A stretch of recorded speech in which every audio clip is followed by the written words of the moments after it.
Perfect. So first of all, I need to talk about your Halloween costume because that was the most creative thing I've ever seen.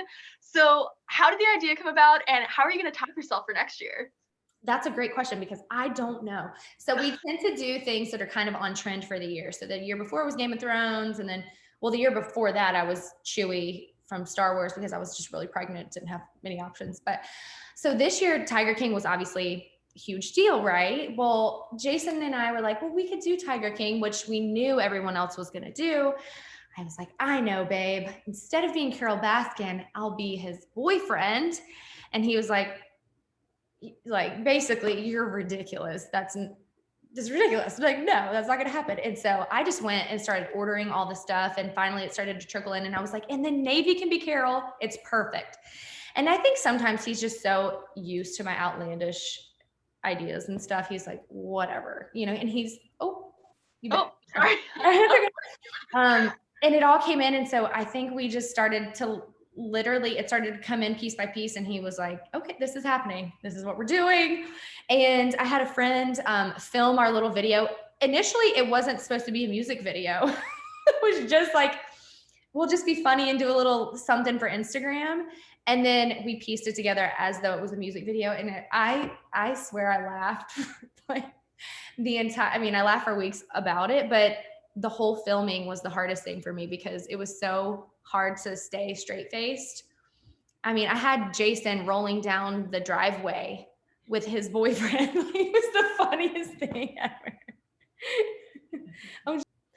And Jason was great. He was like, he had his character going. He was playing guitar in the field, and I'm over there just losing it. Like, I can't make it through this video.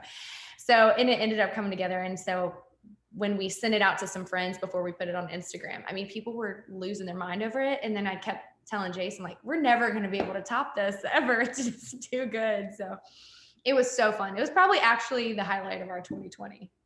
That is amazing. Are you binging any other shows aside from Tiger King? Yeah, we're really big into Queen of the South right now, but we actually just finished with that one. It was awesome. So we're really on a cartel kind of show thing right now. So we just finished that, and now we're on to Narcos. But we just bounce around everywhere. But yeah, we watch Tiger King, obviously, like the whole rest of the world, I think. So. Aside from that viral video, you also posted something on your Instagram, which I found hilarious, celebrating New Year's with your hubby slow dancing, and then Luke comes in. Can you tell us the story behind that? Yeah, we were a couple tequila shots in on that one, but it was really fun. We went to the Dominican, and Luke and his family were there. Jason and Luke are like best friends. So we met up in the Dominican kind of randomly, but we both just happened to want to go on vacation at that time. And it was so fun. And LeClaire was there, Luke's mom, who was hilarious. And Jason and her have this really fun banter relationship. So they started slow dancing in this outdoor bar thing that we were at. And yeah, I just filmed it, and it was just funny. It was a really good New Year's though. We had a blast. For sure. And do you have any resolutions with this New Year coming? I have a few resolutions. One is to be a little more present without my phone, and be more in the moment, and a little less work, a little more play with the family and stuff. But and then also just getting back on my health train that I kind of got off of during 2020. I think a lot of us did. So just getting back on that. And we actually started our South Beach diet. Jason usually does the diets with me because it's just kind of easier to do it together in the house, So we've started our South Beach a few days ago, and we are slowly getting into our working out and getting it together. So yeah. And with 2020, it's been kind of insane with you, especially for you guys, going from the traveling lifestyle to just home for a while. So what was that shock like, and what did you do to take the time? Well, Jason and we as a family and tour, I guess, were fortunate enough to tour a little bit at the beginning of the year. So he was actually on the last leg of his tour when everything started in 2020. So we did get to go out on the road a little bit. So we kind of got a little bit of a fix last year, but, and then everything started. So it went from typically a chaotic time of year to we don't have anything to do. And actually, no, we can't do anything. Not just we don't have anything to do. We're not allowed to. That's hard, for everybody to swallow. And I think no one assumed that it would still be going on at this point. So, but we're approaching 2021 as though tour is going to happen, hopefully at the end of the year. So, yeah. And since you are in your new home and being in Nashville in general, there's so many amazing food places and just kind of hidden gems. So what are your favorite maybe shops or restaurants that people may not know about?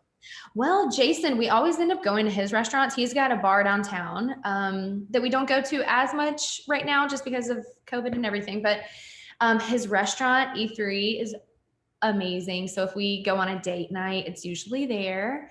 And then, I'm trying to, there's a place actually I went to not long ago called White Limousine. There's a place actually I went to. Can you hear me? Yes. And I think it's Dolly Parton's place, or it's like designed towards Dolly. I'm not really sure if she owns it or what it is, but it's beautiful. It's just funky and eclectic, and I love that. So finding little gems like that in Nashville, there's a ton of places. So there's a lot of options here. I love this city. Oh my gosh, I can't get enough of the food. Every time I'm in town, I'm just like, oh. It's a good place to indulge, yeah. For sure. And obviously music plays a big part in your family's life. What is on your playlist currently? Oh, playlist. We have been listening to a lot of Casey Musgraves, which is kind of random, maybe. I don't know. A lot of her lately, and we always like Post Malone.